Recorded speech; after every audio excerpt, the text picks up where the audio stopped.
Selam, hoş geldiniz arkadaşlarım. Umarım hepiniz çok iyisinizdir. Keyifler yerindedir umarım. Ön başta tabii sağlığınız, saatiniz hepinizin yerinde olsun. İnşallah diğer türlü durumlar sizin için kolaylıkla, güzellikle gelişiyordur umarım. Bugünkü konumuz şöyle olacak. Uzun süredir aslında yorumlarda da fark ediyorum. Böyle bir güncel enerji bakalım istiyorsunuz. Böyle bir güncel karşımdaki insanın düşündüğüm, niyet aldığım, aklımdaki, kalbimdeki artık size bıraktım. Yani kim için niyet alıyorsanız ben o insanın anlık duygu düşüncesini, güncel etkisini merak ediyorum. Ne düşünüyor, hisleri nasıl ya da nasıl bir enerji içerisinde bana karşı diye soran arkadaşlarım için zaten ara ara tekrarlamaya çalışıyoruz bu bakımı. Bugün bir bakalım istiyorum. Güncel enerji nasılmış? İstediğiniz kişiye niyet alabilirsiniz. Yani burada tamamen size bıraktım. Yani sizin aklınızda, kalbinizdeki kişi her kimse onun için dinleyebilirsiniz. Şimdi 3 farklı kartlarımızı, yani üçü de aşıklar ama görsel olarak farklı yaklaştırayım. Hangisi daha böyle size yakın gelirse. Kesinlikle bu deste bana daha yakın geldi. Ya da ben bu desteği karta çekilirken, seçerken çekiliyorum. Baya yakın geliyor. Ve bence bunu seçmeliyim. Buradan almam gereken bir mesaj, önemli detaylar var. Dediğiniz hangisi ise onu seçebilirsiniz. Ben şimdi yaklaştırayım isterseniz. Şöyle odaklanmanızı isteyeceğim. Bir de seçim yaparken niyet aldığınız, düşündüğünüz, kalbinizdeki insanı düşünerek seçerseniz daha iyi olur. Yani o kişiye odaklanarak, o kişiyle yaşadıklarınızı, aranızdaki bağlantıyı düşünerek odaklanırsanız daha rahat seçeceğinizi düşünüyorum. Peki şöyle o zaman yaklaştıralım. Şimdi bu ilk kartımız. Şöyle odaklayalım.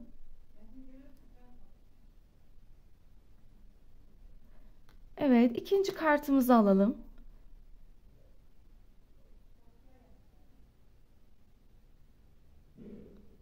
Ve bir de son kartımızı da gösterelim.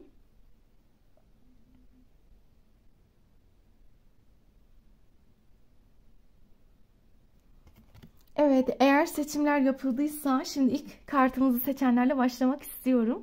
Hala seçim yapılamadıysa hiç sorun değil. Durdurup da odaklanabilir. Seçiminizi yaptıktan sonra dinleyebilirsiniz. Bir de şunu da ekleyelim. Yani illa bir kişi için dinlemek zorunda aslında değilsiniz. Yani diyelim ki gündeminizde hani biri var, yeni tanıştınız. Mesela onun için bunu seçersiniz. Ama bir de eksinizi de merak ediyorsunuz. Onun için de belki bunu seçersiniz. Yani tamamen tabii seçimi sizlere bırakıyorum. Ya da başka niyet aldığınız biri varsa onun için de bunu seçersiniz gibi gibi. Peki o zaman şimdi ben şöyle bir enerjileri bir yoklayalım bakalım nasıl etki enerjiler varmış. Bir de başlamadan aramızda da abone olmayı unutan arkadaşlarım varsa bana abone olarak destek olursanız çok çok sevinirim. Beni çok mutlu motive edersiniz. Yani hem sizlerle benim her zaman diyorum aramızdaki o etkileşim, o enerji alışverişimiz çok daha çoğalıp artıyor. Ve ben sizlerle beraber çok daha motive oluyorum. Peki o zaman şimdi ilk kartımızla şöyle başlayalım. Şöyle yan tarafta dursun. Evet, diğerlerini de alalım yana. İlk destenin şöyle bir enerjilerini yoklayalım. Neyi bilmelisiniz, neyi öğrenmelisiniz? İlk desteği seçen arkadaşlarım için şurada dursun ilk aşıklar kartımız. Evet, iyice odaklanıyorsunuz. Biraz daha hatta aşağı eğelim. Tamamdır. Benimle beraber enerjinizi odaklayın. En doğru mesajlar bizde olsun. En doğru etkileri almaya niyet alalım. Bakalım enerjiler nasılmış? İlk desteği için nasıl etkiler var? Bu desteği seçen arkadaşlarım neyi bilsinler? Ya da bilmeniz gereken nedir, ne değildir? Nasıl enerjiler bulunmakta? En doğru enerjiler, en doğru mesajlar bizlerle olsun. Bakalım. Para şövalyesi, adalet, kupa ikilisi,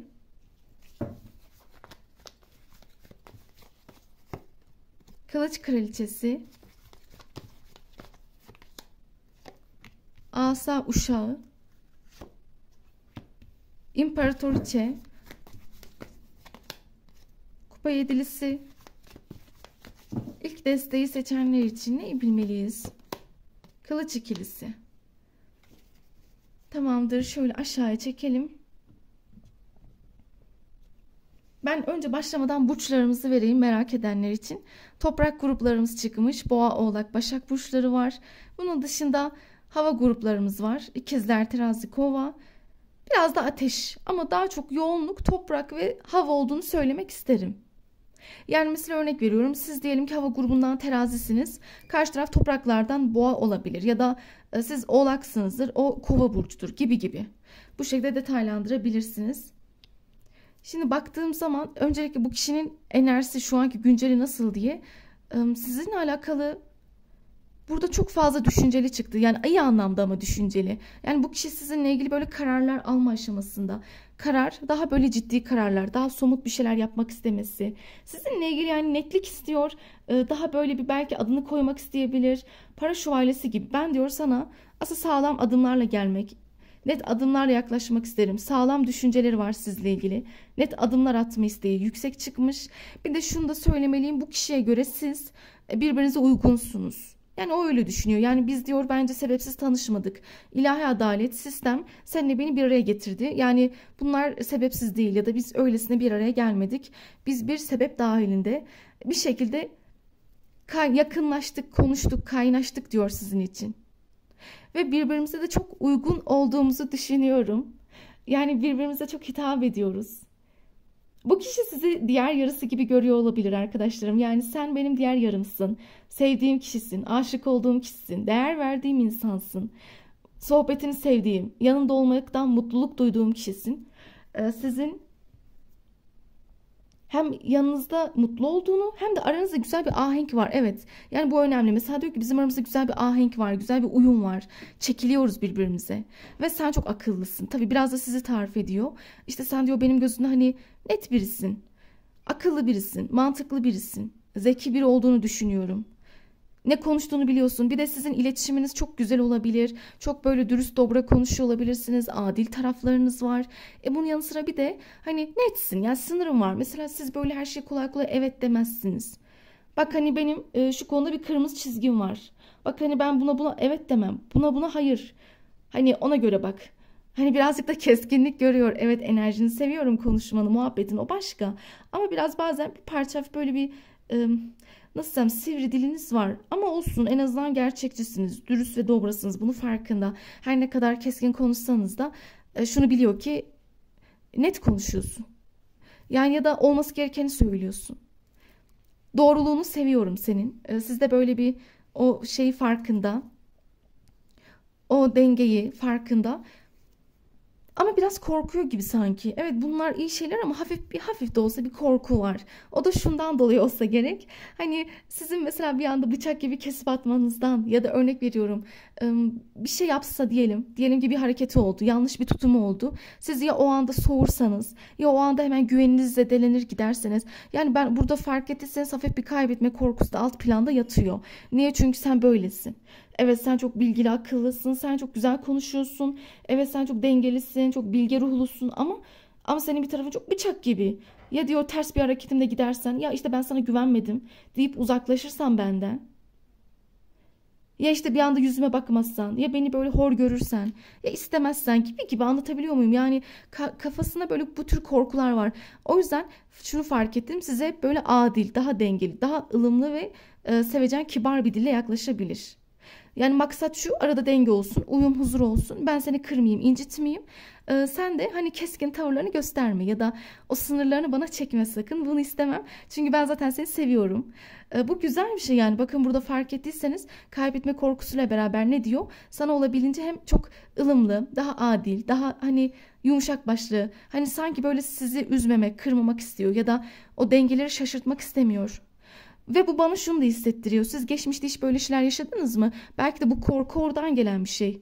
Mesela diyelim geçmişte bir güvensizlik yaşadığınız şüphe anınızda hemen arkanızı döndünüz mü? Ya da diyelim bir kavga sırasında çok ağır konuşup uzun bir süre küstünüz mü? Gibi. Yani bu kişi ben sende diyor bunun farkındayım. Bu huyları, yönlerini ister geçmişiniz olsun ister olmasın. Bunun farkında. Ve ben bu yüzden sana en dengeli halimle gelmeye çalışıyorum. İnatlaşmak istemiyorum. Seninle gurur yarışları içine girmek ya da laf dalışı da istemiyorum. Yani mesela örnek veriyorum. Bunlar örneklendirme. Diyelim bir konuyu tartışıyorsunuz. Mesela çok uzatmaması.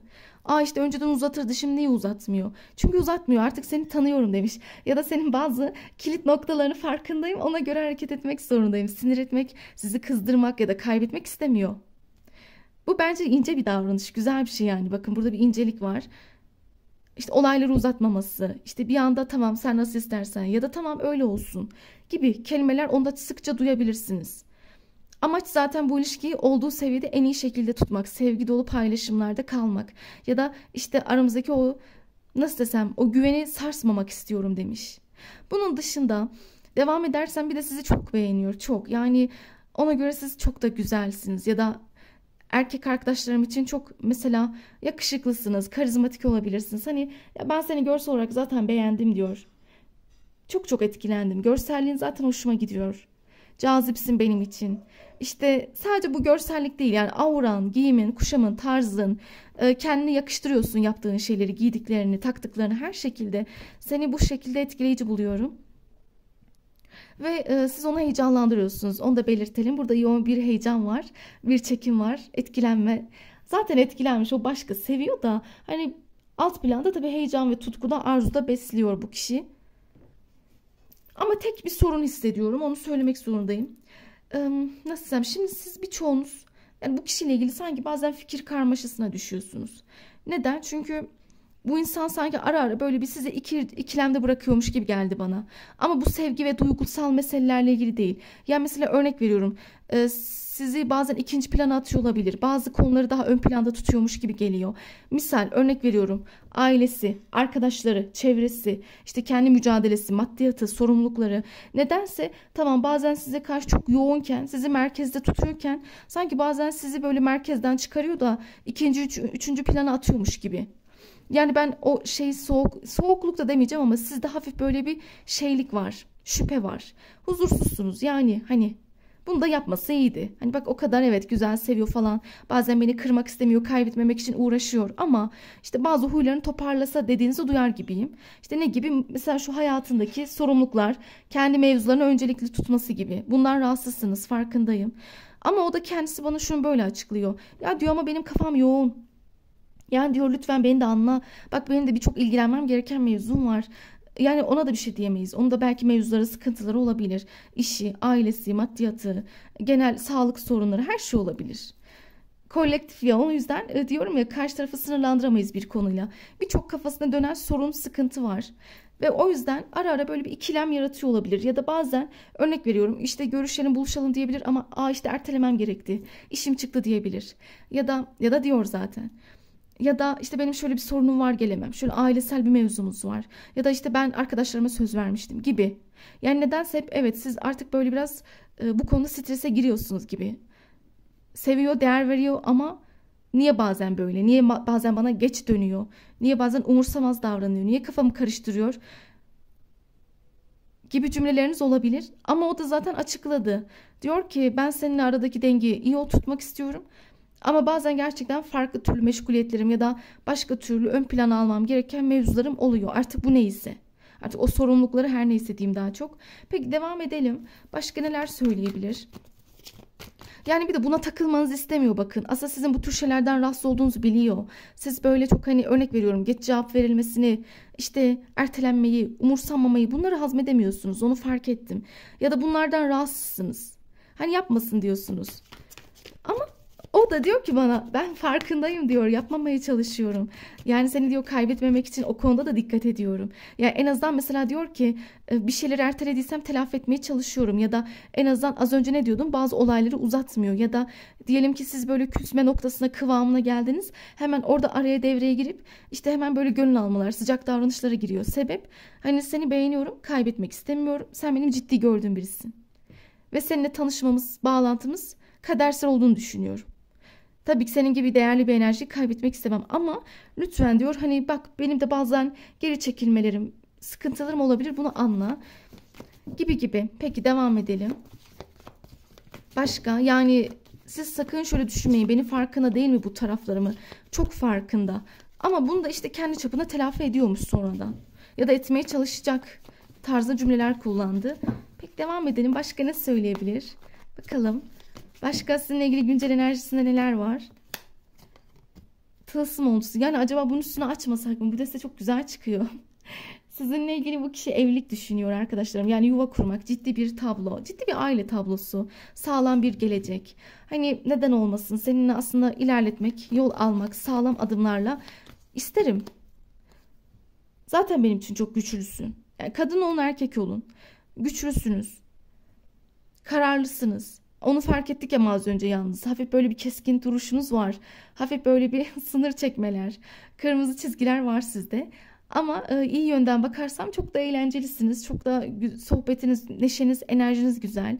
Auranız canlı. Sempatik birisiniz. Hayat dolu tavırlarınız var. Bir de yani sizin böyle bakın burada da görselliğinize biraz değinmiş. Yine çekici olduğunuzdan bahsetti. Hani sen gerçekten benim sadece öylesine salt bir güzellik ya da yakışıklılık değil. Çekiciliğin var.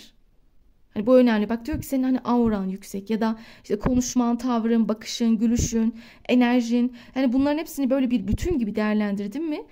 Çok daha benim gözümde güçlü, gerçekten kendini bilen, kendi değerini farkında olan, ne konuştuğunu bilen ama en önemlisi de bana hayat katan, enerjime neşe katan bir etkisin sen. Evet, böyle cümleler kullanabiliriz. Sizinle ilgili böyle bir şey istiyor. Nasıl desem? Mesela örnek veriyorum. Eğer görüşmediyseniz bir görüşme planı var. Hani özellikle burada kalabalık bir ortam çıkmış. Böyle kalabalık bir yer, bir eğlence ortamı var. Yani görüşürüz, buluşuruz, biraz kafa dağıtırız, takılalım istiyorum, eğlenelim istiyorum, mutlu olalım yani maksadım bu. Mutlu olalım. Bir taraftan ruhen de birbirimize iyi gelelim niyetindeyim. Ama maksat görüşme olsun. Maksat birbirimize vakit geçirelim. Eğer zaten ara ara görüşüyorsanız bu görüşmeleri sıklaştırabilir. Daha da işte arttırarak mesela planlar, programlar yapabilir. Evet, sizinle ilgili böyle isteği var ama bir de şunu da fark ettim. Tabii burada bir arkadaşlık temasından da bahsetmezsek olmaz. Sizi kendisi için hani az önce söylüyordu ya, ya ben seni kadersel bir bağlantım gibi görüyorum. Sadece o da değil, sizi bir arkadaş, dost gibi de görüyor. Yani senin her şeyini paylaşabiliyorum. Mesela ben seninle de eğleniyorum, seninle de mutlu oluyorum. Çok rahat ediyorum. İşte sen benim aslında aile gibi de gördüğüm birisin. Bakın yani sadece ben sizi bir kalıba sığdırmayacağım. Çünkü öyle anlatıyor. Ben sana diyor sadece bir tane bir şey demem ki. Sen benim için hem arkadaşsın, hem ailem gibi oldun, yuva ev gibi oldun bana. Hem gerçekten sevdiğim, aşık olduğum kişisin. Yani siz onun için birçok özelliği barındıran bir kişisiniz. Bir de siz ona pozitif bir enerji katıyor musunuz? Onu da eklemeliyim. Hani onu çok pozitif etkilediğiniz, motive ettiğiniz zamanlar, iyi hissettirdiğiniz anlar çok fazla. O zaten bu bağlantıyı, bu ilişkiyi bir mucize gibi görüyor, biliyor musunuz? Yani sizin ister bakın ilişkiniz devam etsin. Ya ben daha çok tabii burada devam eden bir ilişki görüyorum. Ya da isterseniz böyle bir flört de olabilir şu an. Çok yeni de olabilir. Ama bu kişi sizinle ilgili tanışmasını böyle bir şans, hani yani öyle tesadüf diyemiyorum ya. Tesadüf olamaz bu. Tevafuk diyelim. Gerçekten mucize diyelim. Şans diyelim. Benim için bir güzellik oldu. İkimiz için de birbirimize iyi geliyoruz. Bu deste temiz bir enerjiydi. Fark ettiyseniz hani çok sıkıntı yok. Sadece benim tek takıldığım bu kişinin bazen kafası, gündemi çok yoğun. Yani ya da bazen çok fazla başka mevzularla ilgilenirken size karşı soğuk kalabiliyor. Mesafeli. Bakın burada da hafif bu etkiyi yine gözlemliyorum. Hala sizinle ilgili şey var kafasında. Hani her şey iyi olacak. Evet ben diyor zaten güzel bir gelecek planladım seninle. Kafamda böyle kurdum, tasarladım. İlerletmek istiyor. Ama ara ara böyle bir siz de beni anladınız. Ben fark ettim. Arada bir böyle umursamaz tavırları var. Ya da arada böyle bir nedense garip bir şekilde enerjisi düşüyor gibi. Bazı günler çok böyle enerjisi tap yapıyor. Yükseklerde, zirvede. Ama bazen çok ilgisizmiş gibi gelebilir. Ama bu size dengesiz olduğunu göstermesin. Yani öyle bir şey yok. Dengesizlik gibi bir şey vermedi. Niyetim, isteğim de hala aynıyım. Ben kararlarımda diyor değişmedim ki. Tutumum aynı sana karşı ya da örnek veriyorum sizlik bir sorun da yok burada. Bu onun, yani benim gördüğüm kadarıyla bu onun kendi hayatıyla ilgili bir durum. Yani bazen gerçekten başka ilgilenmem gereken mevzulardan dolayı arada umursamaz olabiliyorum. Ya da ihmal ediyorum. Ama diyor bak sen benim zaferimsin diyor. Yani ben seni, bu kişi sizi kafaya koymuş, takmış yani. elde etmek ya da işte seninle böyle etkileşimde olmak, seni kaybetmemek için uğraşacağım. Bakın ne kadar çok kaybetme korkusundan bahsetti, fark ettiyseniz. Sürekli böyle bir kaybetmek istemiyorum. İşte seni kazanmalıyım ya da seni mutlu etmek için ne yapabilirim? Ya da ben seni daha iyi hissettirmek için, daha da yanında olabilmek için yapacaklarım var zaten, planlarım var. Olacak, iyi olacak, güzel olacak ya da böyle güzel isteklerim, hedeflerim var gibi düşünceleri var sizle ilgili. Ama ben şunu fark ettim yoğun olarak, sizinle mutlu olan birisi, sizinle keyif alan bir yapıda. Yalnız şu da var, nasıl desem, tabii ki ben senden etkilendim ama sizin de mesela ondan etkilenmeniz, sizin de ona yakın davranmanızı, samimiyetinizi, sevecenliğinizi hissetmek istermiş. Tabii arada bunları da yapabilirsiniz. Yani ben senden de o ilgiyi görmek isterim. Hani arada sevgi dolu davranışlarını isterim, yakınlığını isterim. Sizde bence tek sevmediği yön biraz keskin olmanız. Yani bir gözüme batan detay o. Birazcık böyle keskinliğiniz, bir sivriliğiniz var sanki. Böyle bıçak gibi bazen kesip atan ya da bir anda soğuk duran. Yani sizin siniriniz biraz fena sanki, ağır. Bunu sevmiyor. Ha, siz de eminim diyeceksiniz ki ama ben de onun işte bazen bu kafa karışıklıklarını, gündemindeki o yoğunluktan beni ihmal etmesini sevmiyorum. O da var değil mi? İkinizin de belli sebepleri var. O yüzden tabii ki ikinizi de eleştiremeyiz. Sonuçta sebepler var. Ama ben sadece söylemek istedim. Yani bir tık o yönleriniz hoşuna gitmiyor. Onun dışında ama bir yapıda, sevecen bir yapıda. Bakın öfkesi zaten çıktı direkt. Öfke dedik, öfke çıktı. Birazcık ara ara sinirleniyor belli. Ara ara bir sinir, öfke var. Bir de bu sadece sizdeyiz. Sizin dışınızdaki şu yaşadığı konularla ilgili bile olabilir. Güncel hayatta biraz ara ara öfkelendiğini, strese girdiğini. Bakın görüyorsunuz, kartlar fırlıyor. Demek ki ne kadar çok konuşmak istiyor. Şunu alacağım, bu dönmüş. Samimiyet buluyorum sende. İçtensin benim için. Evet, benim biraz kendi hayatımda sinir bozucu haller var ama hani sen bakma diyor. Hani sana karşı içtenim. Sana değer veriyorum. Sana kıymet veriyorum. Ha tamam, bazen senin de sivriliğine, bazen böyle bir hemen bir anda bıçak gibi kesmene kızıyorum ama yine de sana karşı kalbimde yoğun bir değer verme duygusu, yoğun bir samimiyet ve içtenlik var. Seninle muhabbetler bir kere çok güzel, çok hoş geçiyor benim için. Sen benim güce geldiğim insansın. Mesela bu önemli. Burada şunu bahsetmeye çalışmış. Siz mesela onu harekete geçiriyorsunuz. Örnek veriyorum, sevginizle, şefkatinizle, ilginiz ve alakanızla ona cesaret verdiğinizi, özgüven kattığınızı ve onu bir şekilde o istek var. Yani o, ama diyor ki benim isteğim senden geliyor. Sizin o yüksek enerjiniz ya da o sıcaklığınız, sevginiz onu da harekete geçiriyormuş. İşte mesela ben daha fazla sana karşı sevgi göstermek istiyorum. Daha fazla ilgimi yansıtmak isterim. Daha fazla vakit geçirmek istiyorum. Ya da gelecek için daha çok o inancımı tazeliyorsun. Ama bunun sebebi de sen benim elimi sıkı sıkı tutup sarıldığın için ya da bana o cesareti, güveni veriyorsun. İşte beni mutlu eden şey bu. O size kavuşmak istiyor. Çok özlüyorum seni sürekli. Her an, her dakika, her saniye aklımdasın. Az önce yalnız ben bir şey demiştim. Bakın, görüşme demiştim. Eğer gerçekten bir görüşme, buluşma olmadıysa hiç aranızda ya da olabilir, belki belli engelleriniz, sorunlarınız var. Bunları aşmak istiyor bu kişi. Yani seninle kavuşmak isterim. Zaten arada görüşüp buluşuyorsanız bile her türlü bak diyor, sürekli aklımdasın. Enerjin, her şeyinle yani. Seni sürekli hatırlıyor, düşünüyorum. Seninle yan yana olmak isterim. Güzel vakit geçirelim istiyorum. Yani kısaca aslında burada kastettiği güzel bir kavuşma, güzel bir sarılma, birlikte olma enerjisi bu kişide yüksek. Peki bir de son olarak konuşturma kartlarından da konuşturalım. Karşınızda olsa ne söylermiş? Güncelde tabii ne söyler? Güncel enerjide karşınızda olsa ne söyleyebilir? Bakalım bu desteği seçen arkadaşlarım için karşı taraf ne anlatabilir ya da size nasıl cümlelerde bahsedebilir? Seni bekleyeceğim. Ben gelemesem de seni bekleyeceğim. Yani bu şu olabilir. Bazen örnek veriyorum, ben kendi yoğunluğum, hayat stresim, gündemimden dolayı adım atamasam da ya da senin yanına gelemesem de ben seni hep bekleyeceğim. Yani bu kötü bir şey değil. Bakın, o gelmeyeceğim anlamında gibi düşünmeyin. Burada kastettiği şey, hani oldu ki benim farklı bir sorunum, sıkıntım bile olsa ya da benim bazı engellerim, blokajlarım bile olsa ben seni hep beklerim. Yani benim sana hep kapım açık. Her zaman, ne zaman istersen hemen aradığın anda yani buradayım, yanındayım. Hani sen bana diyor istediğin zaman ulaş. Bir şey oldu mu yaz, bir şey oldu mu söyle, anlat, içini dök. Ya da benim yanıma gelebilirsin, her şey yapabilirsin. Ben seni diyor beklerim. Sen ne kadar bekletirsen beklet. İstersen yıllarca beklet, ben seni beklerim. Çünkü o sizinle ilgili çok fazla hasret dolu. Bir de zaten demiş yani ben seni beklerim.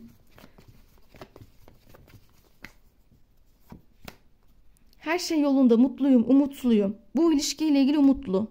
Onu fark ettik ama umutu var. Zaten umutlu. Sizinle ilgili ne diyordu az önce? Sen beni pozitif hissettiriyorsun, mutlu ediyorsun, beni güce getiriyorsun. Yani ben bazı şeyleri yaparım ya da yapamam dediklerimi yapma gücü kattın bana. Beni bekle diyor. Hayatım ve kafamı düzelteceğim. Beni bekle. Evet, bence de şu sorunlarını bir düzeltirse çok daha, emin olun, güzel davranabilir. Ya da çok daha gereken zaman içerisinde sorumluluklarını alabilir. Ama tabii burada beklemek önemli. Sabır göstermeniz bence iyi olur. Bak diyor zaten, bu aralar çok işim var. Kendime bile ayıracak vaktim yok. Hadi kendine vakti olsa bile belki dinlenmek isteyebilir. Kafasını toparlamak isteyebilir. Hani sana diyor, gereken yerde gereken vakti göstermeye çalışıyorum. Ya da o ehemmiyeti vermeye çalışırım. Seni çok merak ediyorum. Bu şu, sizi stalk yapıyor demek ki. Gün içinde merak ediyor. Neredesiniz, ne yaptınız, nasılsınız, kimlerle konuştunuz. Bu kötü bir şey değil yani. Bu size değer verdiği için merak edip düşünüyor illaki. Olması gerektiği şekilde. Evet, ilk deste sizin için ilk kartı seçenler, mesajlar bu doğrultudaydı. Eğer ki beğendiysek diyelim, uyuduysa, hoşunuza gittiyse abone olabilir, yorum yapıp beğenebilirsiniz. Peki o zaman şimdi toparlayalım. İkinci destemize geçelim bakalım.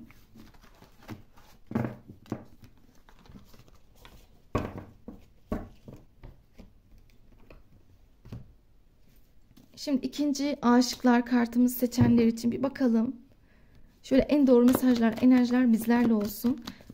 Bu ikinci desteği seçen arkadaşlarımın enerjisi nasıl? Karşı taraf neler? Bu ikinci desteği seçen arkadaşlarımın enerjisi nasıl? Karşı taraf neler söyleyebilir? Yani günceldeki düşünce, hissi ne boyutta ya da neler anlatabilir? Bakalım.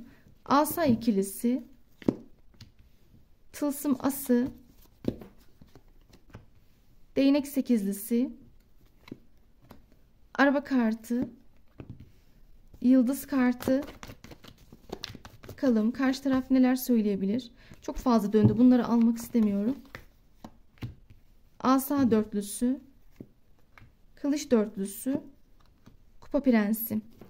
Peki şimdi o zaman burçlarımızla başlayalım. Su gruplarımız burada çok fazla. Yengeç, akrep, balıklar çıkmış. Bir de kova burcumuz var.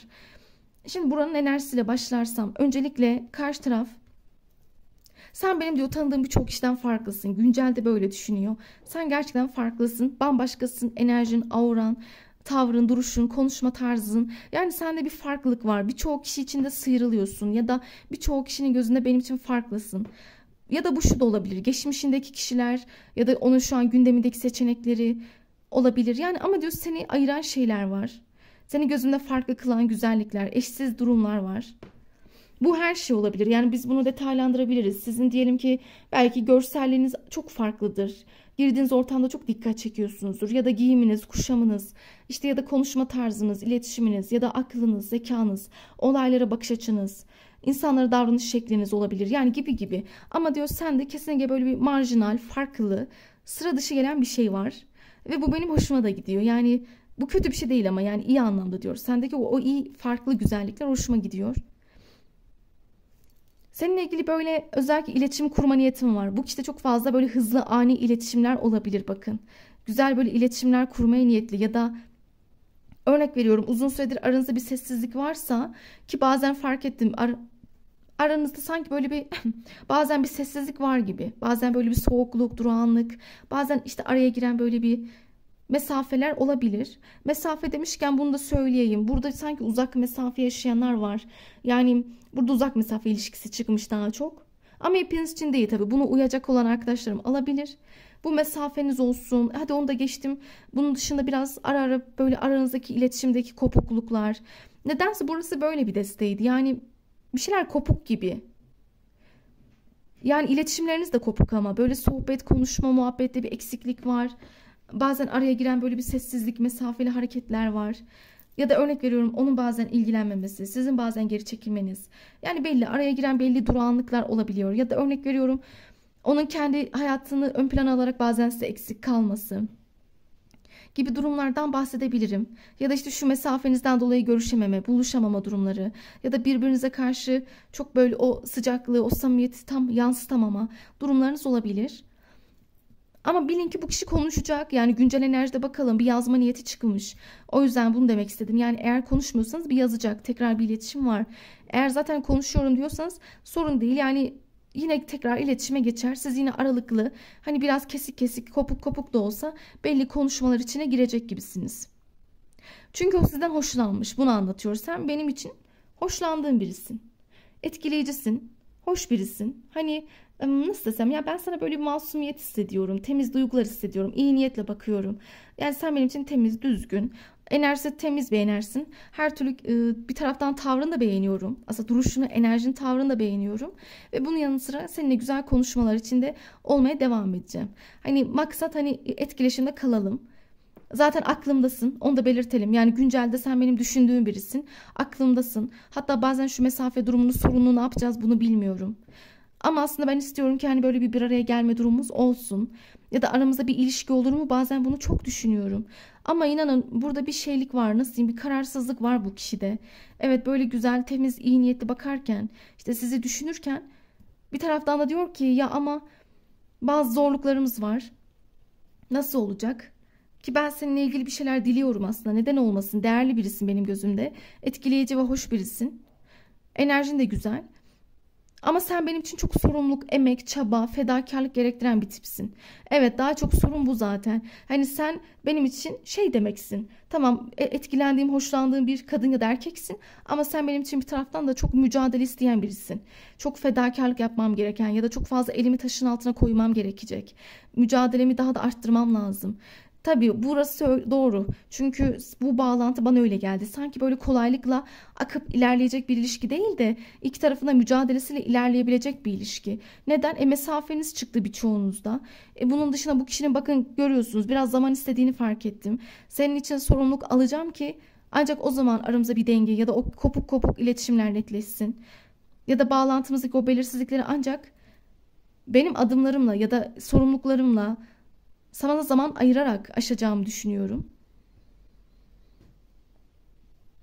Yani en azından düşünmüş. O açıdan bakın isterseniz. En azından bakın sizinle ilgili hala kafasında ne var? Hani zorluklarımız, sıkıntılarımız olacak. Tamam, bu ilişki biraz zaman ister. Sen de lütfen bana zaman ver diyebilir. Yani sizden bakın böyle bu kişi zaman isteyebilir ya da sizi biraz erteleyip bekletebilir. Ama bu oyalamak için değil de daha çok hani dur bekle, bu engelleri aşmak için ben de biraz kendimi toparlasam ya da işte uygun zamanı hazırlasam ya da kendimi buna karşı hazırlasam daha iyi olur. Düşünmek istiyorum. Kendimi maddi manevi toparlamak isterim. O zaman güzel bir bağlantı kurabiliriz. Evet, yani bu kişi çok şey bir kafada ama istekli, bakın. İstek var. Heyecan var çünkü burada. Heyecan var, heves var, şevk var. İçinde size karşı bir tutku çıktı. İstek tabii ki, olmaz mı? Sen benim için bir şanssın hatta. Hani şans kartları çok fazla çıkmış. Sen benim karşıma gelen iyi bir şanssın. Ama dur bakalım diyor. Yani evet, konuşuyoruz, arada güzel muhabbet ediyoruz ama hani ben istiyorum ki görüşelim, buluşalım ya da işte istiyorum ki daha böyle aramızdaki bağlantıda güzel adımlaşmalar olsun. Ama bununla ilgili de benim hayatımda sorunlar var şu an ya da sıkıntılarım. Onları biraz halletmeliyim. Bu mesafeleri aşmak benim için kolay olmayacaktır. Bir de burada sürekli gözüme zaman kavramı ilişiyor, bakın, sürekli ama. Yani mesela örnek veriyorum, ayırt edelim. Birinci destede farklı şeyler, sebepler çoktu ama mesela sizde de en büyük sorun bence onun zaman kavramı. Zaman arıyor sanki ya da zaman yaratmaya çalışacağım. İşte ya da şu zaman bu zaman ayarlarım. İşte benim şöyle bir vakte ihtiyacım var. Fark ettiyseniz hep böyle bir zamansal bir şeyler istiyor. O yüzden burası biraz bekletmeye muktedir bir deste. Yani o böyle yapabilir. Peki devam edelim. Başka neler anlatabilir? Hani biraz sanki o kendi yapacaklarından bahsetti. Yani güncelde evet isteklerim var. Seninle konuşmayı devam ettirmek gibi ya da sana yakınlığımı belirteceğim. Devam ettirebilirim. Ya da en azından ufak ufak duygularımı belli edebilirim. Sana arada hislerimi yansıtabilirim. İster yeni olsun, ister devam eden bir bağlantı, hiç fark etmez. Ama sana karşı arada böyle ufak ufak hislerimi belli etmeye çalışırım. Yanında olmaya çalışırım. İlgimi, enerjimi esirgemem. Ama lütfen acele etmeyelim ya da lütfen işte bu durumu bana bırakalım. Ben sana gereken haberleri, iletişimleri kurarak gelirim. İşte ya da gereken etkileşimlerde bulunurum. Bu önemli mesela, evet. bazı durumları size iletişimle izah edebilir. Evet, ben bunu şöyle yapmak istiyorum, sen ne dersin? Ya da bak, ben şu şekilde düşüncelerim var. Süreç içerisinde senin bu konuyla ilgili fikrin nedir? Size de bir şeyler danışabilir. Fikrinizi alabilir. En azından hani sizinle arasındaki bu belirsizliğe dair konuşabilir. Evet, konuşacak dedik, konuşma çıktı. Konuşacağım, yani en azından seninle ilgili net bir şey konuşmayı düşünüyorum. Ya da kafamda böyle bir net bir sohbet, konuşma ihtiyacı çok duyuyorum. Çünkü siz artık beklemekten sıkılmış gibisiniz. Yani artık bekliyorsunuz, sadece bekliyorsunuz. İletişim kopuk, mesafe aşılmış değil. Bir taraftan evet size değer veriyor, tamam, bir şeyler istiyor gelecek için ama adımlar çok yetersiz. Doğru düzgün bir araya gelme yok. Adını tam koyamamışsınız sanki, onu da hissediyorum. Yani tam netleştirilemiyor bu ilişki. Aslında bu kişiye sorsak evet netleştirecek, bir şekilde konuşacak, gelip bunları size izah edip anlatacak. Planlarını, niyetlerini, her şeyi anlatacak. Ama lütfen biraz daha sabret. Lütfen biraz daha bekle. Evet, bunu sevmiyorsunuz ama biraz daha lütfen bekle diyor. Bakın, bu kart birinci destede de aynı yerde çıktı. Yani bu kişi sizinle ilgili bakalım düşünceli. Hatta bu konuda çevresinden de destek alıyor olabilir. Ya da bazı kişilerden de bu konuda fikir alıyor olabilir diyebilirim daha çok. Onların çevresindekilerin sözünü dinliyor olabilir. Adım atacağım diyor, lütfen bekle. Ama bu kişi ne kadar yavaş gidiyor. Çok ağır. Bu deste ve çok ağırdı. Bir bu kadar ağır değildi. Yani bu kişinin hep böyle bebeksi adımları olduğunu düşünüyorum. Mesela örnek veriyorum, işte birkaç böyle bir şey söyleyip gitmesi gibi. Ya da böyle biraz adımları var, sonra geri çekiliyor. O da niye, bana kalırsa yine zaman kazanmak için, başka bir şey değil. Yine zaman, yine zaman. Ben zaten diyor sana gerekeni yapacağım, bak lütfen diyor, potansiyelim kadarını yaparım. Ya da işte elimden geldiği kadarını sana sağlar sunarım. En azından yapacağım kadarını yapacağım, merak etme diyor. Senin için belli planlarım, kafamda düşüncelerim var. İşte görüşmek gibi, iletişim kurmak gibi. Ama şöyle bir gariplik var, çok böyle verici davranamıyor. Evet, böyle verici davranırken biraz yavaş yavaş gidiyor. Ya da o somut atması gereken adımlar hep böyle bir ağır aksak gidiyor gibi. Hep böyle zamana yayılıyor.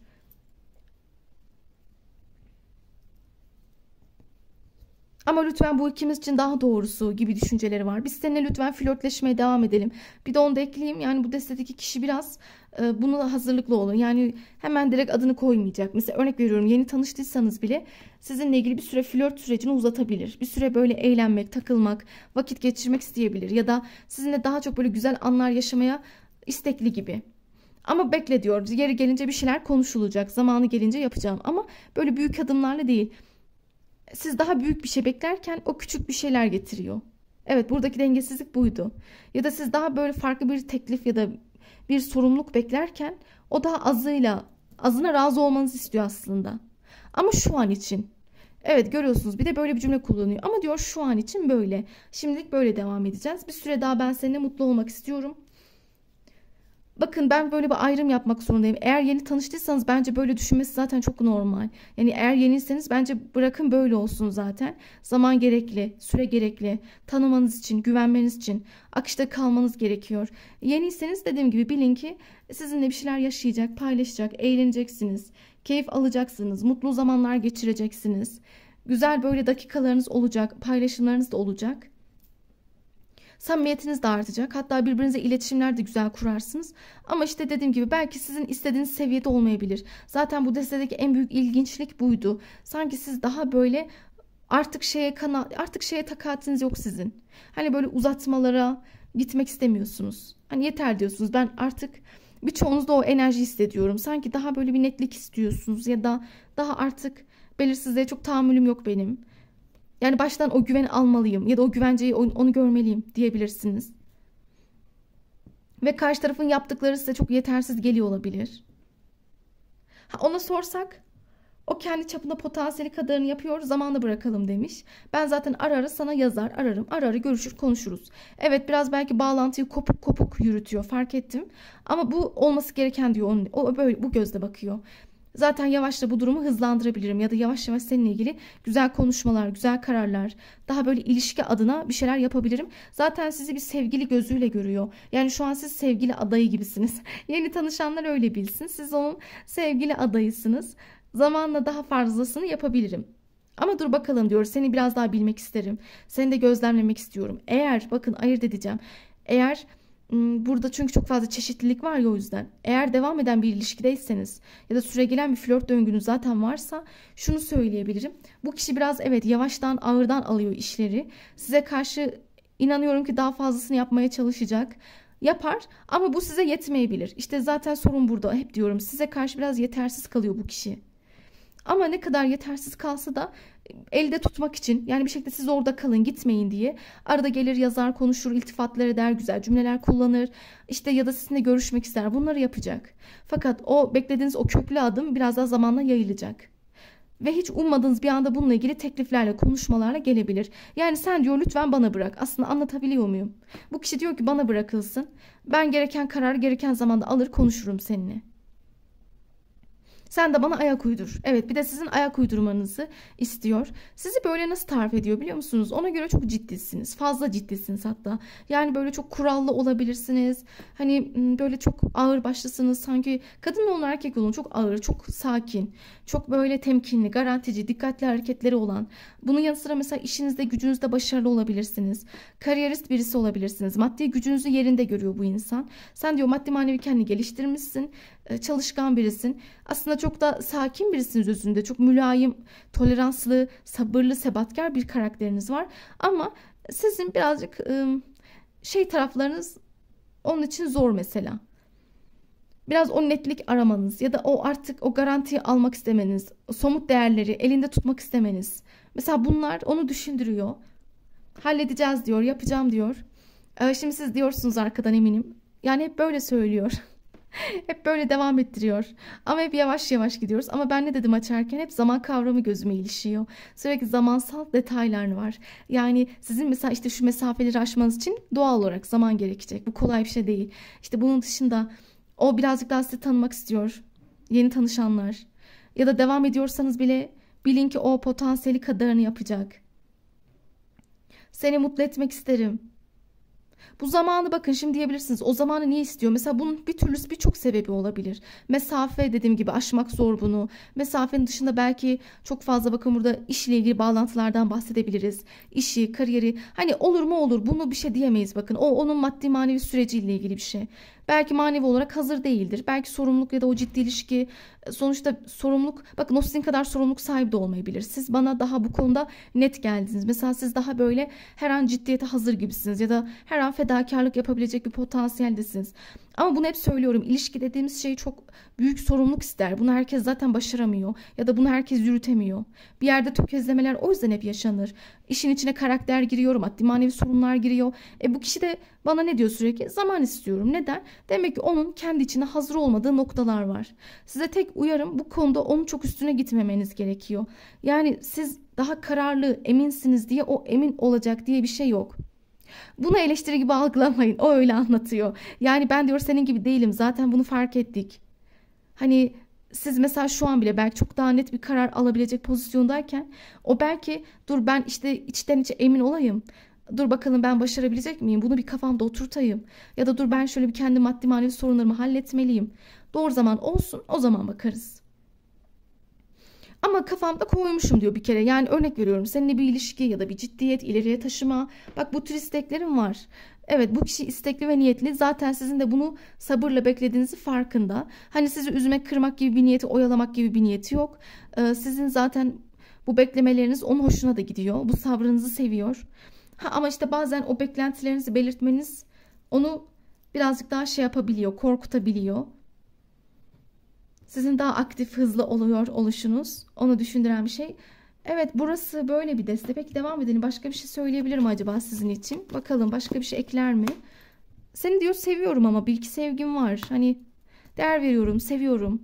Ben yine diyorum bu deste bana burayı seçen arkadaşlarım sanki siz daha çok süre gelen bir flört içindesiniz. Süre gelen bir flört olabilir bu durum. Ya da böyle bir yeni başladığınız bir platoniklik de olabilir yavaş yavaş. Ama ikinizin de birbirinize duyguları var. Yani duygularınızı bildiğiniz bir platoniklik olabilir en fazla. Ben burada çünkü aralıklarla konuşmalar, sohbetler, aralıklarla muhabbet görüyorum, görüşme görüyorum ama çok böyle kopuk kopuk. Fakat bu kişinin gözüne gerçekten farklı, eşsiz, değerlisiniz. Çok sabırlı, aslında çok kararlı birisiniz. Net bir şeyler beklediğinizi biliyor ama beklentilerini şu an karşılayamam. Gereken anda yapmalıyım, yapacağım da. Ama sen hani bu zaman sürecinde hani bekletecek ya bu zaman sürecinde benden gitme diye arada ne yapabilir? Mesela gelebilir, arada bir şeyler yapabilir, ilginizi çekecek sözcükler kullanabilir. Hani dediğim gibi elinde tutmak amaçlı. Çünkü neden? Şunu da ekleyeyim, siz onun güvendiği birisiniz. Evet, sizin bir kere çok büyük bir güveniniz, sadakatiniz var. Yani siz böyle bir anda hadi sıkıldım gidiyorum değil. Ya da işte ya ben çok katlanamıyorum, başka seçenekleri değerlendireyim diyecek bir enerjide çıkmıyorsunuz. Bayağı ona göre sadakatli, güven veren ve zaten anlatıyordu ağırsın. Bu çok hoşuma gitti. Seninle mutlu oluyorum ve aramızda güzel bir temiz bir sevgi var, temiz bir duygusallık var. Ya ben diyor bu şansı değerlendireceğim. Sen benim karşıma çıkan bir ilişki fırsatısın. Güzel bir ilişki yaşayabileceğin bir kadın ya da erkeksin. Neden olmasın? Bir şeyler yaşayabilir. Aramızda güzel başlangıçlar yapabiliriz zaman içerisinde. Tabii mesela burada o yüzden şunu ekleyebilirim. Bu kişinin güncelinde başlangıç niyeti var. Güzel güzel muhabbetleri devam ettirme isteği var. İşte ya da arada böyle bir vakit geçirme istekleri. Buna evetiz, tamamız burada. Anlaşılmıştır umarım. Sadece benim burada demek istediğim kafanız karışmasın. O sizin beklediğiniz ya da o denge, o kararlılık, o tutarlılığı zamanla yayabilir. Onu demek istiyorum. O konuda biraz süre isteyebilir, bekletmek isteyebilir, zamana yayabilir tarzı cümleler aldığımızı ekleyelim. Peki devam edelim.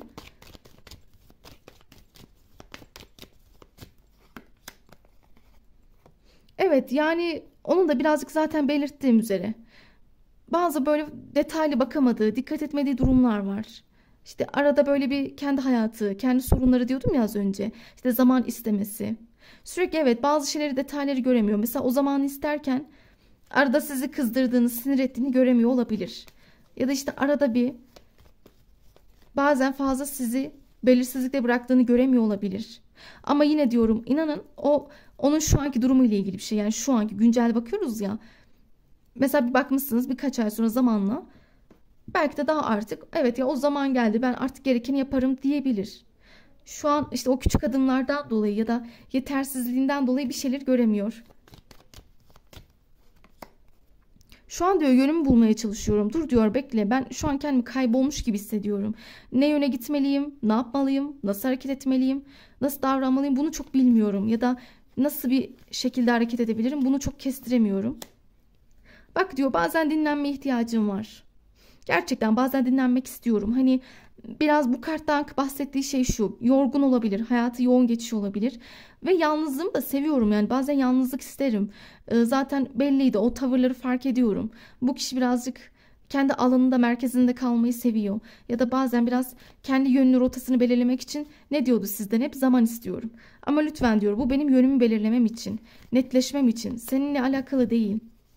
Bize ve ilişkimize, bağlantımıza zaman tanı, süre tanı. Bir de bu sizinle ilgili olduğunu sanmıyorum ama bu kişi yeni bir ilişkiden mi çıktı acaba? Hani birçoğunuz çünkü burada yeni bir flört döneminde olabilir diye diyorum.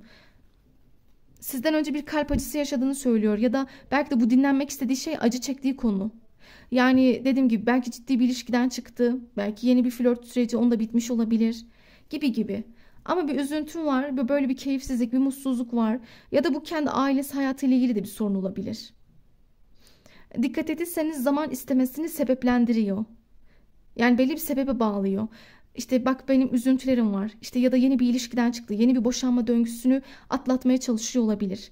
Ya da işte örnek veriyorum. Belki illa bu ilişki olmak zorunda değil ki. Belki maddi olarak işinde bir iflasa uğradı. Belki ailesel olarak, belki sevdikleriyle ilgili belli kayıplar yaşadı. Her şey olabilir. Ama bak lütfen diyor bu benim sürecim ağır. Kafamı toplama ihtiyacım var. Ben yönümü bulamıyorum. Bazı detayları şu an ilişkiyle ilgili göremiyorum. Ama sen benim için ilerisi için düşündüğüm birisin. Ve lütfen öyle de kal. Hayatımda kal. Gitmeni istemiyorum. Gerekenleri zamanla yaparız. Hani bana güven bana bırak gibi bir hal var. Yani şey bir desteydi, ilginç bir desteydi. Şu konuda ilginç. Hem siz varsınız bir tarafta ama bir tarafta da onun kendi özgürlük alanı içinde yaşadığı zorluklar, sıkıntıları var. Ya da işte kendi içinde hala toparlanmayan bir düzen var. Yani benim anladığım o şu an ilişkiye hazır değil. Evet, aslında şu an hazır değil. İstiyor, isteksiz değil. Ben bu kişiyi ciddiyetsiz bulmadım. En azından böyle çok öyle kartlar açmadı ama şey var. Siz beni anladınız. Yani sanki yok ya diyor. Bak şu an uygun zaman değil. Evet, sizin sanki enerjinize şunu fark ettim. Çok yanlış bir zamanda denk gelmişsiniz birbirinize. Ya da şu an zaten onun hala toparlayamadığı bir döngü var. O yüzden aynı noktadasınız ilişkide. Yani yerinize sayıyorsunuz, ilerlemiyor. Bunun sebebi de gerçekten yanlış bir zamanda olunması, yaşanan süreçler, onun hayatı, sıkıntıları, derdi, kederi. Bunlardan dolayı üzülüyorum. Ama sakın seni ihmal ettiğimi sanma. Sana da gereken yerde gereken konuşmaları, muhabbeti yapmak isterim. Peki devam edelim. Bu kişiye belli ki biraz anlayış göstermeniz gerekecek. Şu zorlu zamanlarında ya da bu acılı dönemlerinde artık bu zaman isteme kavramı var ya, hazır hissedememe. Sizin tek yapacağınız işte bu konuda çok üstüne gitmemek, zorlamamak. Çünkü bunu yaptık mı eminim bu kişi kaçar iyice. Onu belki destekleyici, sabırlı gitmeniz çok daha rahatlatacaktır. Peki devam edelim. Başka neler söyleyebilir? Bak diyor, evet korktuğum için kaçıyorum her şeyden. Hazır değilim. Yani oldu ki başladık ilişkiye. Ya ben işte hazır hissetmeyip geri kaçarsam. Yani seni yarı yolda bırakırım, üzülürsün. Dur ben diyor biraz bir kendimi toplayayım ondan sonra hani. Dur ondan sonra sana daha dengeli gelirim. Seni aldatmıyorum, aldatmadım. Bakın bu şüphe edenler için. Hani bu sessiz kalıp geri çekildiği zamanlarda aldatıyor musun diyenleriniz varsa o diyor ki seni aldatmadım, aldatmıyorum. Ya zaten bir şey söyleyeceğim. Onda çok böyle o aldatma enerjisini, ya şöyle, bu hayatındaki sıkıntı, o zaman istemesi, hazır hissedememeler. Kişi bunları yaşarken aslında aldatması çok zor. Ya da işte o modda değil, o kafada değilim diyor zaten. Hani o zihinde değilim, işte gideyim kafa dağıtayım gibi. Benim daha çok maksadım biraz yaralarımın iyileşmesi, biraz zamanla toparlamak ya da maddi manevi durumlarımın içimdeki üzüntüleri bir söküp atmak. Kendimi şifalandırmaya çalışıyorum demiş. Aldatma diyemeyiz ama bu kişi için mesela şunları hissediyorum. Belki çevresiyle, sevdikleriyle ya da böyle arkadaşlarıyla hani belli başlı böyle bir kafa dağıtmaları olmuş olabilir ama o kadar. Çok derin bir işte böyle bir aldatma, arka planda iş yürütme çıkmıyor. Bak diyor, yalnız kalma ihtiyacım var. Ben yalnızlık istiyorum. Aynı şuradaki cümleyi kullandı. Yalnızlık istiyorum. Sessizlik istiyorum. Bak diyor, benim aklım kalbim karışık. Aklım, kalbim, zihnim allak bullak. Ama diyor sen benim ruh eşimsin bence. Bizi zorlayan hep karmalarımız. Yani mesela ben seninle diyor kendimi çok denk yönlerde buluyorum. Denk olduğumuz huylarımız var. Olabilir. Mesela işte belki diyelim ki hobileriniz. Belki hayata bakış açınız, karakterleriniz çok benzerdir. Zaten bu kişi de diyor sen bana bakma diyor. Hani benim biraz karmalarım var. İşte şu ailesel karmasıdır. Yaşadığı kayıplar, acılardır. Zaman istemesi. Siz anladınız yani bu destedeki kişinin maksadını. Seni bekletmek gibi bir niyetim ya da oyalamak gibi bir düşüncem olmadı. Sadece biraz daha zaman. Ha bilmiyorum tabii, bir kısmınız zaman tanır mısınız? O karar sizlerde, ona karışmıyorum. Ama bu kişi sizinle ruhen çok mutlu olduğunu, ruhen seninle iyi hissediyorum. Sen bakın dediği gibi sevdiğin birisin. Herkesten farklısın. Tabii ki ben biraz aşka, sevgiye bu sıralar odaklanamıyorum ya da o gereken büyük adımlar atamıyorum. Hep küçük küçük geliyorum sana, minik adımlarla, ama bunun sebebi de ben hazır olmadığım için gereken zamanda farklı adımlarla, neden olmasın. Kısaca bu deste biraz daha sizin bekleme ihtiyacınız var gibi bir durum var. Bu desteği seçenler bu şekildeydi sizin durumlarınız. Bu kart seçenler diyelim daha çok. Eğer ki beğendiyseniz diyelim, eğer ki uyumlandıysanız, hoşunuza gittiyse abone olup yorum yapmayı, beğenmeyi unutmayalım. Şimdi o zaman son destemize de geçelim. Son destenin mesajlarını alalım.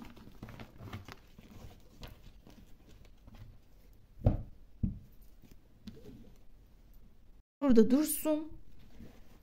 Evet, şimdi 3. deste, son desteği seçen arkadaşlarımızla devam ediyorum. En doğru mesajlar, etkiler bizlerle olsun. En doğru enerjileri almaya niyet alalım. Sizin niyet aldığınız kişi şu an güncelde ne düşünüyor, ne hissediyor? Bakış açısı nasıl, hisleri nasıl? Derinlerde neler hissediyor size karşı? En doğru mesajlar bizle olsun. En doğru etkileri almaya niyet alalım. Neler söyleyebilir? Yani güncel enerjide nasıl bir etkisi var? Para dörtlüsü, başrahip, asası, asa altılısı, yıldız kartı, tılsım elçisi, kılıç şövalyesi. İkisi beraber geldi. Alalım. Kılıçası ve büyücü. Şimdi bu kişiyle ilgili, yani genel olarak sizi de kapsayabilir. Burçları söyleyelim. Hava gruplarımız burada yoğun. İkizler, Terazi, Kova burçlarımız var. Bunun dışında bir de topraklar çıkmış. Boğa, Oğlak ve Başak burçlarımız baskın diyebilirim. Karşı tarafın burcu da olabilir sizde. Yani siz diyelim ki işte Kova burcusunuzdur. Karşı taraf Oğlak burcudur. Ya da fark etmiyor. Belki onun yükseleni Boğadır gibi detaylandırabiliriz.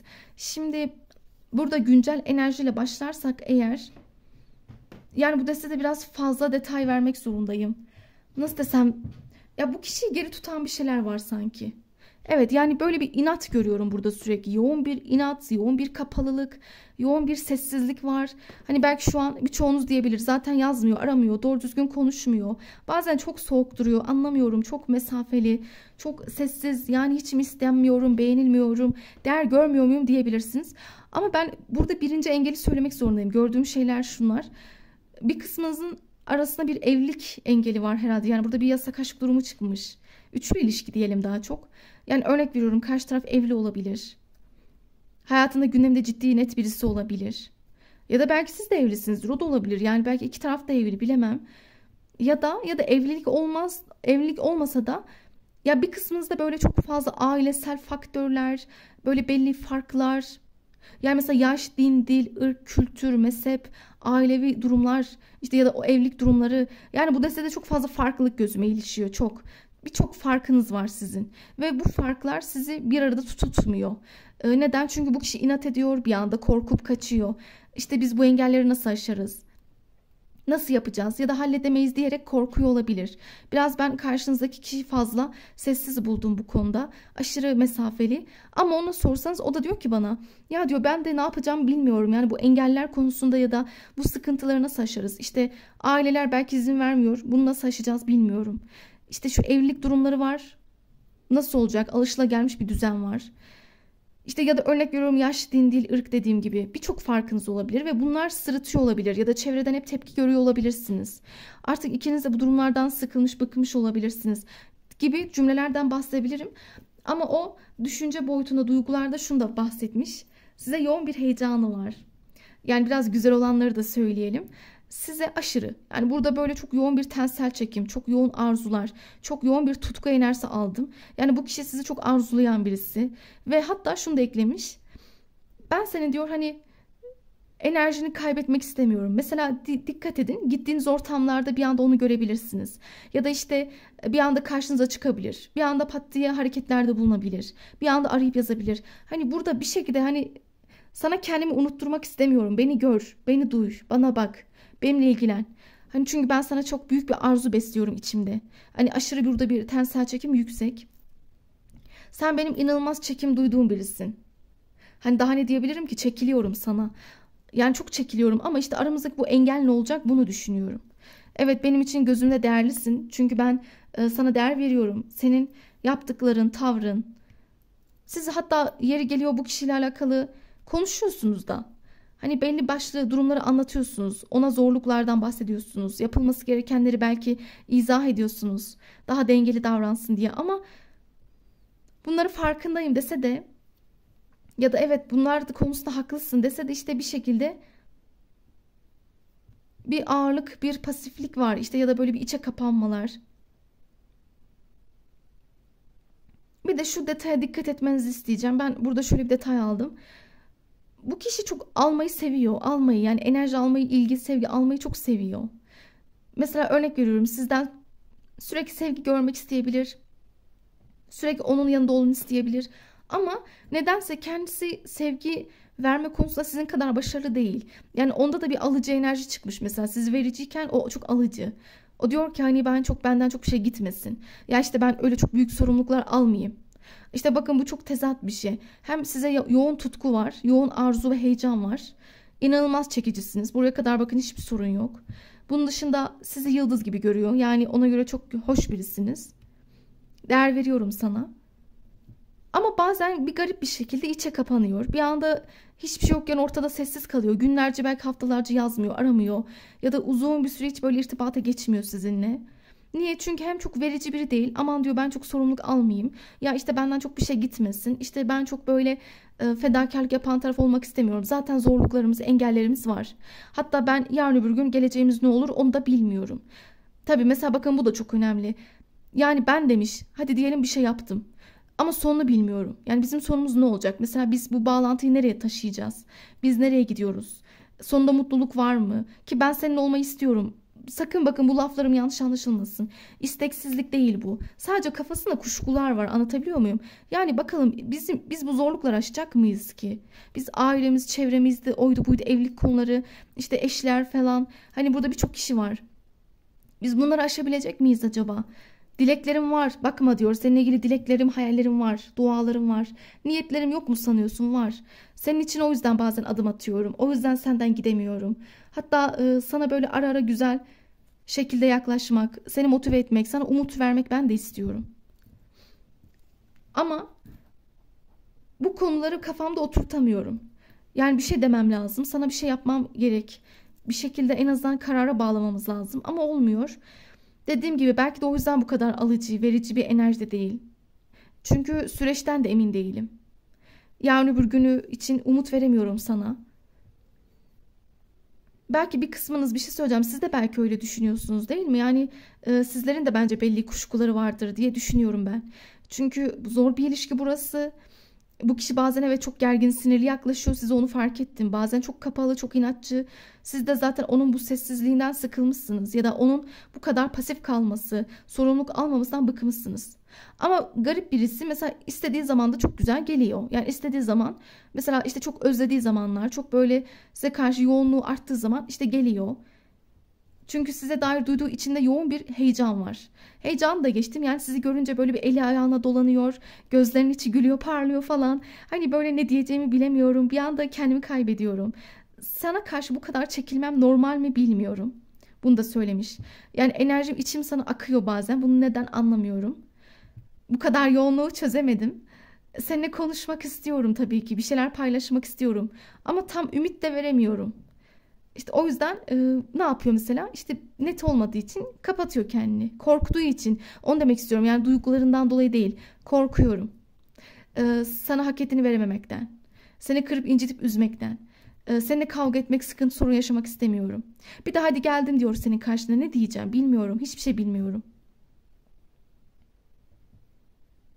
Peki devam edelim. Biraz başka detaylar da alalım. Neler söyleyebilir? Ama şunu çok iyi biliyorum ki seni kaybetmek istemem.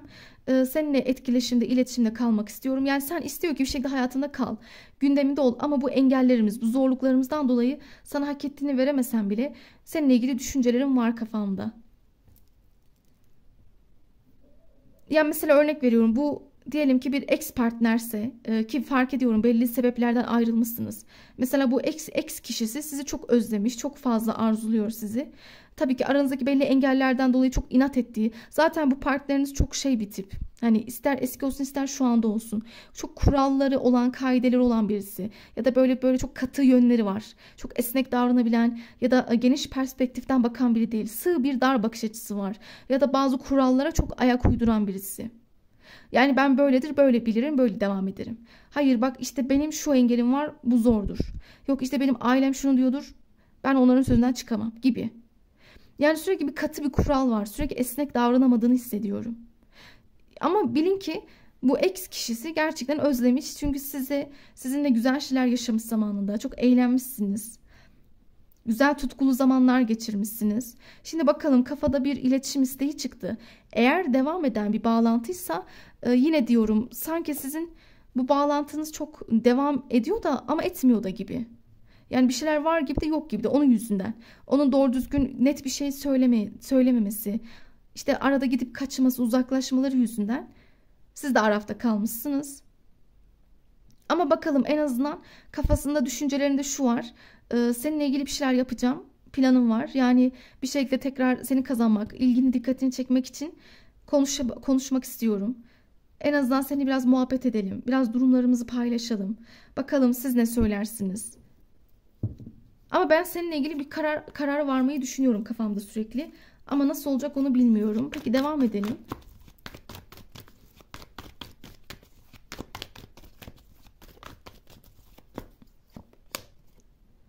Yine de seni isterdim. Seni, bakın, sizi seçer. Yani yine de günün sonunda seninle bir araya gelmek istiyorum. Yani işte aile engelimde, işte yaş, din, dil, ırk, kültür, işte ya da üçlü ilişki. Ya bu her ne olursa olsun yine de seninle geçirdiğim vakitleri hiçbir şey değişmem. Seninle geçen özel anlarımızı, mutluluğumuzu, o romantizmi hiçbir şey değişmem demiş. Ama diyor seninle olmak için bir şeyleri yıkmam lazım. O nasıl olacak? Hani ya sen demek benim için bir şeyleri def etmek demek işte. Ya da seninle olmak için ama yapacak bir şey yok. Feragat etmesi gerek, bakın. Yani iki şey aynı anda isteyemez. Öyle bir şey yok. İşte bu kişi onu anlamıyor. Yani diyor ki seni seçeceğim. Hadi diyelim ben aşkı sevgiyi tercih ettim. İstiyorum zaten. Dileklerim dualarımdasın. Zaten o yüzden belki de bir konuşma isteği var. Karar istiyor. Ama üzülüyorum çünkü seninle olursam bir şeyleri arkamda bırakacağım. Mesela ne gibi? İşte ailesini, onların sözünü çiğnemiş olacak. Ya da işte kendi evliliği olabilir. Çoluğu çocuğu varsa eğer. Hani orada büyük yıkımlar, sarsıntılar yaratacağım. Yani hep gördüğüm temalar bunlardı. İşte ya da çevremiz bize neler söyleyecek şimdi bu farklarımızdan dolayı. Yani emin ol o da çok böyle kafa karışıklığı yaşadığı bir vaziyette. Üzülüyor. Ama şunu da çok iyi biliyorum. Yani seninle mutluyum. Ya da sende aşkı sevgiyi buldum. Sende romantizmi buldum. Duygusallığı seninle yaşıyorum. Senin ilgine muhtaç oluyorum. Sevgine ihtiyacım var. Yani durun bakalım, tılsıması çıktı. En azından sizinle ilgili çok istekli çıktı. Yani geleceğe yönelik bir adım atmak, somut bir değerle yaklaşmak, kararlı bir adım atmakla ilgili istek ve niyeti var. Ama lütfen ona da bu konularda çok şey yapmayın. Kavga, gürültü, strese girmeyin. Çünkü ben biraz yani ben öyle görüyorum. Bu destede biraz iletişim sorunları çok. Aralıklarla kavgalarınız, gürültüleriniz, savaşlarınız çok. Ama bunu yapmamanız lazım. Birbirinizi alttan almanız gerek. Hele ki onun şu zor döneminde birazcık şefkat, evet şefkat istiyor, merhamet istiyor, şefkat gösterin. Ilımlı ve anlayışlı gitmeniz çok iyi olacaktır. Peki bir de bu kartlardan da soralım. Birazcık bu sıralar yalnızlık istiyorum, sessiz kalmak istiyorum. Yani arada böyle içime kapanıyorsam bil ki ben bir karar vermek istiyorum o yüzden. Seni ya da işte o engel olan durum neyse, saydığım sebepleri hatırlıyorsunuz. Onlar arasında bir karar vermek zorundayım. Bakalım, her an ani bir şey yapabilirmiş. Her an ani bir şey yapabilir. Tükendim ya, tükendim. Arafta kalmaktan tükendim. Ama ben bunu hep söylüyorum. Belirsizlik kadar kötü bir şey yok ki. Tabii zihin karışıklığı, arafta kalmak, bir öyle mi bir böyle mi, işte o arafta kalmak çok kötü bir şey. Ama bakalım o düşünüp duruyormuş. Düşünmekten kendini alamadığını ve bu düşünceler sonucunda bir yere varmak istediğini de anlatıyor. Biraz sizden adım bekliyor ama demiştim bu kişi biraz alıcıdır. Yani böyle çok hemen sorumluluk almayı sevmiyor. Yapısı zor. Daha çok böyle ilgi isteyen, şefkati üstüne çekmek isteyen kişi sizden adım bekliyor. Yani ben seninle diyor ciddi adımlar atmak istiyorum özünde. Zaten öylesine görmüyorum seni. Ama ben diyor insanların sözlerini, yorumlarını kafama takıyorum. Olabilir. Yani eğer o birilerine anlattıysa, ki ben az önce diyordum çevre enerjisi. Hep sanki birilerinden çekiniyor. İşte aile engeli olanlar, çevre engeli yaşayanlar anlayacaktır bu sözümü. Çok kafaya takıyor milletin yorumlarını, her şeyi. Ama lütfen diyor benden uzaklaşma. Siz kendinizi o karar almadığı için uzaklaştırıyorsunuz. Ya da siz belki de o bir şey yapmadıkça geri çekiliyorsunuz. Diyorsunuz ki yeter, ben yokum. Ya ben ya hayatın ya da işte o engellerin, bir şey seç. İşte o da bir seçim arifesinde. Bu seçim yaparken tabii ki zorlanıyorum. Ama dur diyor, bekle. Benden uzaklaşma. Ben yeniden bir araya geleceğimizi hissediyorum. Görüşüp buluşacağız. Bir şeyler yaşayacağız düşüncesinde. Evet, bu desteği seçenler genel olarak enerjileriniz bu doğrultuda, bu etkilerdeydi. Eğer ki beğendiysek, hoşumuza gittiyse, uyumlandıysak abone olmayı, beğenmeyi, yorum yapmayı unutmayalım. Diğer videolarımızda da görüşmek üzere. Kendinize çok çok iyi bakın. Hoşça kalın.